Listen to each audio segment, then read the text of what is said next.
if you're listening or watching, welcome back to the Forge podcast. My name is Nicole Theis, and I am your host. I hope that you were able to catch the premiere and first episode of Forge podcast. We interviewed Christian Hodges just as he was returning from the Charlie Kirk Memorial Service.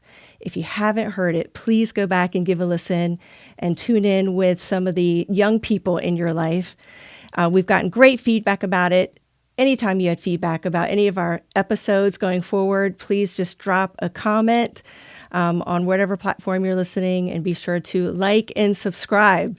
Now, the episode this time, today, I want you to hear this interview that I had talk about equipping. Now, I will tell you, this is not for kids. This is for you parents, grandparents, aunts, and uncles. This will equip you to stand with courage. It's stuff that you absolutely need to know. So again, if you've got feedback for us, leave it in comments. If you feel equipped as a result of this episode, we definitely want to hear from you, because that is our goal. Thanks for tuning in. We look forward to hearing from you. All right, we're on today with Karen England, and I've asked her to come on to talk to you specifically about how to really be equipped to stand with courage when it comes to protecting your children. And that's what we are all about, learning how to stand with courage. But we got to know what's going on, not just in the classroom, but also in the library system. So I know that this is going to give you incredible information. That's why we're doing a podcast, so you can go back and listen to it. You can share it with other people, because I tell you, I have learned so much from Karen's work. I met her years ago, probably over a decade ago, really. Mm-hmm. It's been a while. And I met her through a conference we went to with Alliance Defending Freedom, where we both were there learning how to help our states and equip parents, and just been following her work ever since. So you're going to want to know where to find this information. So just so you have it, and we'll put it in show notes, takebacktheclassroom.com is the URL that you're going to want to check out. And I just want to give a warm welcome. Thank you so much for being with me today, to Karen England. Tell us a little bit about what you're doing and how you got started in this. Well, first, thank you, Nicole, for the kind words. Yes, I remember when we first met. So this is really cool to be on your show. So we are a pro-family public policy organization with a home base in California, and increasingly over the years, our focus has become not just parental rights, but stopping the sexualization of our children, especially with our tax dollars, whether it's... Okay, I'm going to say that one more time. Okay. I want people to get this one phrase: the sexualization of children. So I want, just let that sink in for a minute, because we're like, a lot of times we're like, are you kidding me right now? We got to worry about this, the sexualization of our children. So, and I know that's a phrase you're going to keep coming back to, but I just wanted to stop to get that in everyone's mind before you unfold what we're about to hear. Go ahead. Well, yes, and it's all over culture, and we see that, and we have a better chance at shielding our children from it. But our tax dollars are sexualizing the next generation, and that's what I want to encourage the public to stand up and say, we're not going to let you sexualize our kids using our taxpayer dollars or with government approval, whether it's a public library, public school library, sex ed curriculum. And so that's really, since COVID, where we have narrowed, and I believe this last decade of my activism, that God is calling me to this very specific area to equip parents, grandparents, community members, how they can get engaged at the local level and stop the sexualization of our kids. Great. Thank you for taking this on. I have found it to be quite overwhelming at times, because it's everywhere, and you've got to be on guard and know what some of these key words are. I noticed that if you don't understand really what language the people who are really promoting this agenda, this ideology, if you don't understand the words and the way they're defining certain words, for example, you hear comprehensive sex ed. Okay, when you hear that, you think sex ed maybe the way I learned it when I was younger, in school, like biology kind of things, like, okay, this is puberty, like human development. That is not what comprehensive sex ed means. And we have a governor in Delaware who says that comprehensive sex ed is part of his agenda. Yeah. So another reason why I wanted to have you come on and explain to everybody what is meant by comprehensive sex ed. Well, it's interesting. It doesn't mean anything like when we grew up. As a matter of fact, in California and several other blue states, it comprehensive sex ed actually leaves off most of puberty and hey, you're going to grow hair, your armpits are going to smell, you need to shower more. That really isn't covered, or it's covered in a few sentences. But comprehensive sex ed, again, we've talked about worldview. There is biblical worldview and anti-biblical worldview. And people need to understand that if you are not coming from a biblical worldview, then you are coming from a worldview, and the left is upfront, or progressives, whatever you want to call it, they are upfront about what they mean. They mean and they passionately believe that our children are born sexual at birth, and that they should be able to experience their sexuality, whatever that means. And it's comprehensive sex ed is very big on pleasuring and seeking pleasure within your own body and empowering you to do that. So comprehensive sex ed to them is comprehensively how to have sex and pleasure at it, no matter what age you're at. That's what they really mean. Okay, now that might sound shocking to some people. Let me just add this. When we started, I happen to be president and founder of Delaware Family Policy Council. And when that started, when I started 18 years ago, I was at one of our conferences and heard someone talk about this book that was being used widely by Planned Parenthood in the classroom called It's Perfectly Normal. Mm-hmm. And she passed it around, and I could not believe what my eyes were taking in. It was full on pornography, but I went ahead and ordered a copy of it, and I wanted to read it for myself. And I did. I went through it page by page. And what you just said about the left's ideology and worldview when it comes to how they look at children as sexual beings who have a right to express and experiment and figure out their sexual identity. It was promoted all through that book. And then I went just on a rampage finding out where this book was being used. And I found out it's being used by Planned Parenthood, just as it was said, in the classroom. Planned Parenthood can come into the school system at invitation at any time. Parents don't need to know anything about it. They were using this book in the state system with troubled teens who were coming in, and they didn't know. I don't even want to get into this on air, but just how they were using this book. It was pornographic, and it was being introduced to kids as young as 6th grade or younger. And then we found it all in the library system. Well, And yeah, I want to tell you, I'm finding it in elementary schools. I just got back from Red of Red. Trump won that state all 3 elections, every single county. And that book is in about 10 elementary school libraries.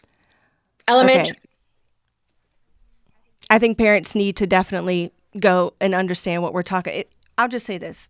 If you are a parent and at any time during this discussion and time with Karen, if you are thinking that we are fear mongering or we are being a little over dramatic about this, I'm going to say go look at it for yourself. Just go to the library and get It's Perfectly Normal. It'll look cartoonish on the front, like it's targeted, it's aimed toward elementary students. Just go get it for yourself. And that book's been in circulation for, it's been what, 25 years Yeah. now? It's now on anniversary editions. And I'll actually do another. Your listeners can go to takebacktheclassroom.com and click on our master book list, and it's there. And we have the excerpts, we have the actual pictures. So just like you said, you can decide if this is hyperbole or not. You can decide if you think this is an appropriate picture book for elementary school kids to be flipping through. Okay, so takebacktheclassroom.com. Where do I click once I'm on your website right now? Okay, Where so first you have to click that you're over 18. And then there's two things you can do. You can look up your books by state, by your school district, but at the top there's a little orange bar that says Take Back the Classroom Bookshelf or books. Click on that, and that'll give you all of the books that are somewhere on the website. And that's where you can go look up It's Perfectly Normal. And you can Okay. look at excerpts, and you can, download. And we've got on that one, we have pictures. And because a lot of these, they're picture books. Because again, it's they're sending it to elementary school kids. Can I give you another example of a book that's up there that's in Delaware schools? And Okay. that is, it's actually sitting behind me, but it's called The Big Bath House. And the title should say it all, being from California. But if you can see this, and we've got all the pictures online, looks like a bunch of adults naked in a big pool with a bunch of kids. It's very, lots of pictures like that. The left and progressives will say we're teaching them about Asian culture. But a minor child in America opens up a book and sees page after page of children bathing with supposedly mothers and grandmothers. Not that that's okay, but you really can't tell if they're boys or girls. And washing each other's back page after page. It sends a different message to an American child. And so this is a book that we find wholly inappropriate to be funded by the taxpayers and in our elementary schools or our public libraries. I That's mean, right. all it takes is an uncle to sit down and read this book. And again, your first grader doesn't come home and say, "Wow, I learned about Asian culture today." Yeah. They come home and have the message that it's okay to be naked with adults, a bunch of adults in a big pool. So again, back to your website. I encourage all of you to go to it and look up your state. You will be shocked at how many books have been found in the most conservative states. I'm looking right now. I got a lot of friends listening to this from Arkansas, and I'm looking at 14,614 books found in that state. In our state, 2,475 books. And so I know you go through a process of how these books are identified. And I'd like for you to talk about that. We talked earlier about a constitutional or Supreme Court case standard, but tell us a little bit about how these books end up on your list. Okay, first let me back up and say I have a list of about 1,200 sexually explicit books, and our website in phase one, we've only covered 300 of them. So whatever is there, there's probably 4 times that. When we get through, we're getting ready to do a second run of another 300 in all 50 states. So that number will probably double. But here's, I call it a dirty little secret. There was a Supreme Court case called Island Trees versus Pico, and it went up to the Supreme Court, and it was not settled law there because there wasn't a majority on all of the opinion, but they did agree on, a majority agreed on 3 principles which lower courts are upholding. And this ruling was very, very specific about book removal in public school libraries. I mean, it's very specific. And there are 3 things that came out of that. One of them was that it's up to the administration and school board to get these books, to say yes or no to these books being removed, and that it has to be pervasively vulgar or educationally unsuitable, which I would argue the Big Bath House and lots of those are. And thirdly, that you can't remove a book because of ideology, political viewpoint, or a religious viewpoint. Like you just don't like it because you're a Christian and it covers, a gay relationship. And so that's what Pico said. And so on our website, nothing goes on our website. I work in all the states, so I have to be very sensitive to the blue states like California and Delaware, but also to where I just was in Oklahoma, which I'll share what I shared with them. They are one of the worst offenders when it comes to sexually explicit books in their school libraries. And so I work all over, so nothing goes on our website that I haven't personally gone through and said meets the sexually explicit, pervasively vulgar threshold. As a matter of fact, we are right in the process. We have book reports that you can download the excerpts from. I just finished uploading another 20. We're doing about 20 a day so that we'll have all 300 so that you can look at them. But in doing that, realized, wow, a few of these, as much as I wouldn't let my child read them, it doesn't meet that threshold. And so we are removing those. But credibility and trust is really big on this issue. And I don't have to use hyperbole because the truth is Yes. horrific enough. And so we work hard to be very, very credible.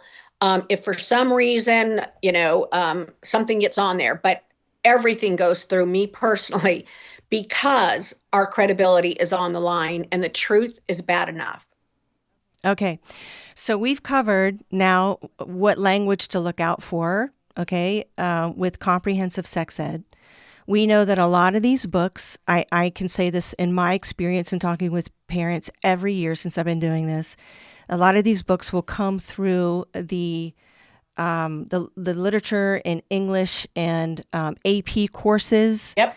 They will justify this more explicit material that somehow that makes you more, how that gets put together with AP. I don't know, but it does all the time. And so basically AP literature, AP even English, parents need to be really on the lookout. And we can talk more about these things and how they specifically affect Delaware. We are going to have more podcasts on that alone, specifically. But we talked about how you are coming up and finding these books, and we can be on the lookout for more of them. So as a parent, I would be thinking, I am a parent, but if I had younger ones, I would be asking, well, what do I do if I come across this? And I know it's in my kid's school. What can I do? Can I opt them out of certain classes that I know where this is going to be taught? So can you speak to that for us? Sure, Nicole. So there are two different issues here. So you've got comprehensive sex ed, and you have that Mahmoud decision about if it violates your religious beliefs, you can opt out of. So most, not just comprehensive sex ed, but English language arts, when they're covering these issues, you can opt out based on your religious beliefs. So that's one thing. But library books, I don't support an opt out, and there is no vehicle in most areas to do that. Because if it's pervasively vulgar, we don't need to have the government approval on it. I mean, we don't have Playboys in there, and some of this stuff is worse than Playboys. So we don't have Playboy in there, and we shouldn't have this smut either. And so with library books, and anyone can do a challenge, and most school districts have a form to fill out. We cover it on our website. We have a letter we'd like you to send with that form. We have the excerpts from the book to send with your challenge form where you want the school district to reconsider this book. And usually it goes to the school district, and then if they want to keep this smut, there's usually an appeal process to the entire school board. And so that's where I encourage people to go, because if someone thinks this is appropriate, I want to know about it, and I want to vote them out from my school board. Yes, absolutely. So two things that you just said. First, the opt-out option. That is a new ruling by the Supreme Court that just happened this June, the Mahmoud versus Taylor, which was a result of some courageous parents willing to stand for their kids, right in Maryland, neighboring state. And they were of all different faiths. They came together and wanted to challenge this, to say, do we have the right as parents, yes we do, to opt out our children from this from this teaching that we don't want, and the school saying, well, let me just say this. We won the case. Yeah. And that is great news for Delaware, because in the years that we have been trying to fight this in Delaware, we would always come up against all of the unions that would come and say, this is going to be too much for the school district to try to manage this. It will result in kids not coming to school. And, we need to serve all families. And so, no, we are not going to allow you, Delaware parents, to opt out your children out of anything that you find questionable. And this has happened several times in my experience with the Delaware legislature. So the fact that this now overrides that, right? Because the Supreme Court Yes. decision, thanks to the courage of these parents to step out. And now we can say, no, we have the right. That's been established now by the Supreme Court. We have the right now, Yep. Delaware legislature. We can override now. But that's one thing. Yeah. So parents got to be very aware of curriculum, what's in the curriculum. But the second thing you said were the library system is different from that. Yes. Right. Because library books they are not part of the same process that textbooks and curriculum goes through at a school district level. Typically, the librarian has a budget and they order the books, and it's really a tighter thing, and it's governed by a U.S. Supreme Court case, and there's some First Amendment issues that go along with it. So where Okay. a parent, even not even having to wait for the Delaware legislature to do anything, they have the right to proactively go say, I want to see a list of these books, and as far as curriculum, and I don't want my child participating in this English language arts class or comprehensive sex ed or whatever that happens to be. And so, yeah, you don't even need to wait, because the Supreme Court said you have that constitutional right. As a matter of fact, it said the school district must notify you if any of these things are going to come up in the curriculum. Now, I don't trust that they're going to do that, but parents need to know what their rights are. No one is going to, especially in a blue state, Amen. announce and say, hey, come here for your parental rights.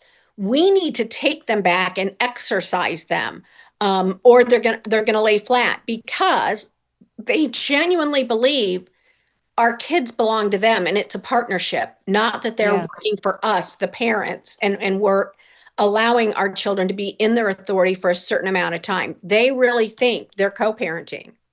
they do. I can tell you, all the committee hearings that I have been through and sat through the years, that's exactly what they believe. So parents need to know what their rights are, and they need to to not ignore this or think it's not there, it's not happening in their school. Sometimes I'll have teachers or parents that say, well, my teacher's really great, and I believe that. And there are terrific teachers in the school system. But if they're not there and there's a substitute, or I'm just saying, the school, they have the freedom to invite in whoever they want to come and talk to your child. You've got to know what that curriculum is about. You got to know who your child's spending time with, and not give up that territory, not give up what is yours. That is your responsibility. But okay, so if we find these books and we want to challenge them, now I know Delaware just passed some library bills in this last session, where they try to make it impossible for parents to remove any of these books, book banning, whatever they want to call it, that are, you use the language, pervasively vulgar. Yes. I would say that most of these, if not all of these legislators, do not even know what's in these books that they are allowing free access to by these children in libraries. But they basically, the prevailing party here in Delaware is the Democrat Party, making it a very blue state legislatively. And so they brought not just one, but two bills up to try to make it really, really difficult for parents to have anything removed, so that when a child goes into a library, they have access to any kind of explicit anything that they can literally get their hands on. Okay, there's nothing that you can remove, there's nothing you can do about it. However, we were able to get an amendment passed that, thanks to Nadia Randolph, worked really hard on that, to be able to to give parents a little bit of help there. But I really like what you're saying here about what's available on your website. And I know that you said, I just want to repeat it so that I'm getting it in my own mind. You can literally fill out a form. It's like a challenge form, is what you called it. Yes, every school district has one, but we recommend because they're set up to fail.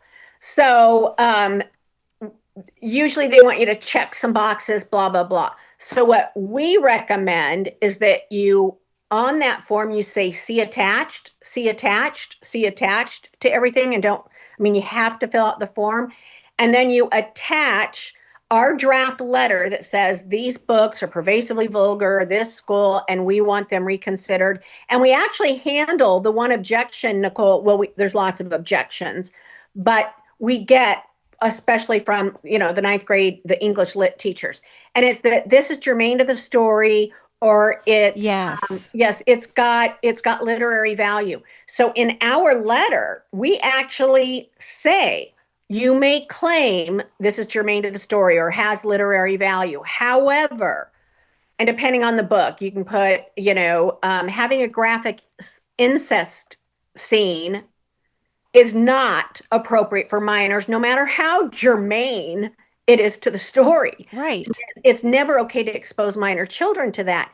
And so we've got a sample letter that the parent can customize. And then on our website, we have book reports. So we have the excerpts from the books that you then attach. So when they create their little committee that's made up of the people they choose, they are forced to look at those words and come back with a yes or a no on that book. And we try and make it really simple. And we also have on our website handling objections. And I need to add this one. They're going to tell you, oh, did you read the whole book? I fight back. I don't need to read the whole book and be sexually assaulted by the book and have my Right. heart and mind raped to know that it's bad. Here are these 3 pages that tell me what's in there. And the onus is on you to tell me why this stuff is appropriate for my child or any child under 18. That's right. That's right. Too many times we get intimidated, we fall back, we don't know how to overcome those objections. And you have a whole list here on exactly how to do that. This is incredible. Thank you for doing this amazing work. But where are the pages? Like, where do I find out on the website where if I wanted to attach, Okay. like you said, the Yes. book and the excerpt? Go to the books and go to Me, Earl, and the Dying Girl. I've just been working on that one this morning. And we will have an excerpt on the website, but then you go below and it says download PDF. We're actually changing that to book report. Download that, and that's the excerpts for that you will attach to it. So again, we provide everything for you You do. to make this Yes. successful. And I would encourage you, come up with a strategy, get a group of parents around you, meet with your Bible study beforehand and share this information before the left labels you something. And it's important that you build up some support and then you show up before you show up at the school board meeting. And it's important to know what your local policy is. And so, and that you follow it. Again, I do not like filling out the form. It's set up like, oh, is this good for some readers, but not others? The books on our website don't belong in any public school, in my opinion. And again, there's a few that we've had up there, and because this, maybe I've been desensitized, but there's so much that's so bad. We're removing a handful of them because the other stuff is just so bad. And so keep in mind, I'm probably a bit desensitized, and this stuff goes up. Again, just look at Me, Earl, and the Dying Girl, and I don't want to say the bad words I usually say on air. Tell me the name of that book one more time. I wasn't quite catching it. Me and Earl and the Dying Girl, Okay. commonly used in English lit Okay. all over the country. And you can look up the excerpts on our website, download them, and that's what you would attach to your letter that you attach to the district's form they want you to fill out, which is set up for failure. It's really to set up and help them say no.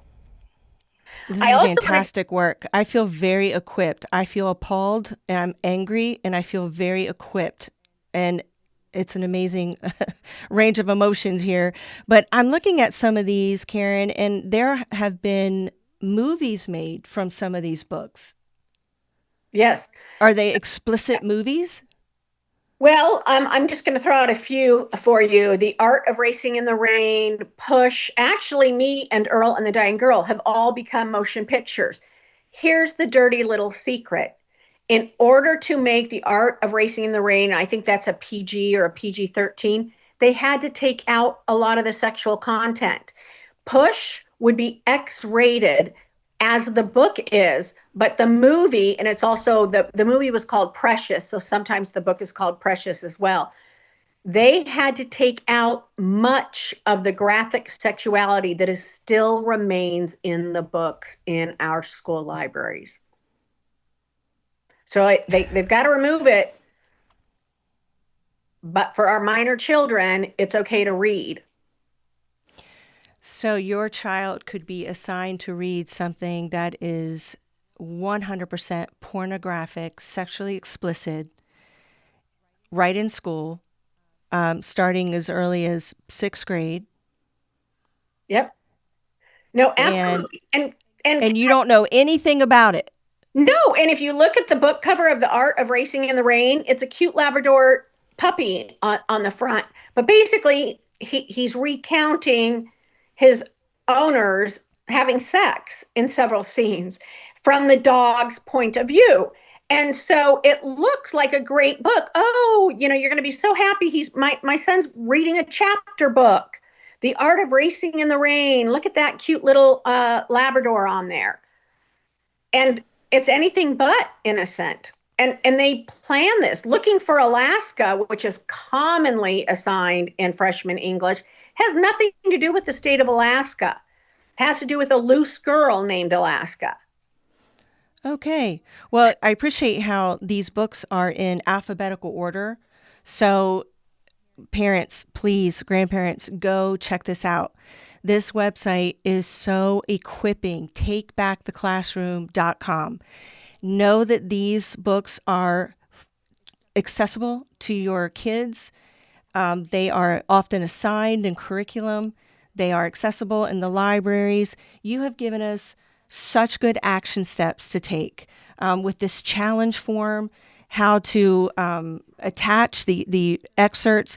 Parents, go check it out for yourself. This is amazing information. I can't thank you enough, Karen. Could you just end with telling us a success story of somebody who has taken this material and has challenged it the right way and they've won? Yes, I've got a couple of success stories. One thing to empower the parents a little more, and we have it up on our blog. We commissioned a Rasmussen poll last month and asked the specific question about whether you think these books belong in schools. 62% believe they don't belong in high schools, 74% they don't belong in middle, and 81% oppose them, Democrats and Republicans. Rasmussen's a very legitimate poll. But here are some success stories. We also have a model policy, and we are using it to flip school boards. And so we have two school boards in California, of all places, that have taken our model policy. We worked with those school districts to get them passed, and books are being removed. Just today, we sent out an email asking for people's stories about, removal, or if they were unsuccessful, because we want to hear the stories and we want to help them. I already have received, before I got on this call, two that were about getting American Psycho removed and another one removed, and then two where they failed. And the one gal, she just ended it with, "I'm so discouraged, I don't know what else to do." So I'll reach out and I'll encourage her. Here's how we'll appeal. See, we will come in there and help you. We want to get these books removed because it's not just that they're there, it's that everyone watching and listening is complicit because your tax dollars are paying for it. You don't have to become me or you, Nicole, and run around and, I read porn all the time. But you do need to do something because your dollars are paying to corrupt and rape the hearts and minds of our kids. You said read porn, and that's because this is filled with porn meant to influence and sexualize your children. Hello, Delaware. Please wake up to this. This is all throughout our school systems. And and I've had this happen, I have had teachers secretly contact us to tell us what books they've come across that are in the library right there. And they are so troubled by it. They don't know what to do. They could lose their jobs. Yep. So really we need courageous people to come forward and to challenge these things. We need parents who will get in the way of this agenda and stand between this agenda and their children and say, no, not on my watch. And so parents, I hope that you feel equipped by this. I know I sure do. TakeBackTheClassroom.com. Karen, thank you so much for this work and so much for your time. Thank you for helping me. Anyone can reach out and I will help them any way I can. Okay, so if you find something, we'd love to know about it. Drop us an email at info@delawarefamilies.org. The team I know there would love to know what's going on, because sometimes we are collecting things from all over the state, and if we find that there are a few people, we can connect people, network them. But thank you for being such a partner and resource to us and to so many parents who want to stand with courage. You have equipped us well. Thank you, Karen. Thank you. Thank you for having me. Have a blessed day. Thank you for tuning in to the Forge podcast. We hope you feel equipped to stand with courage for your faith, family, and freedom. Remember, a win is when truth is advanced. Go win.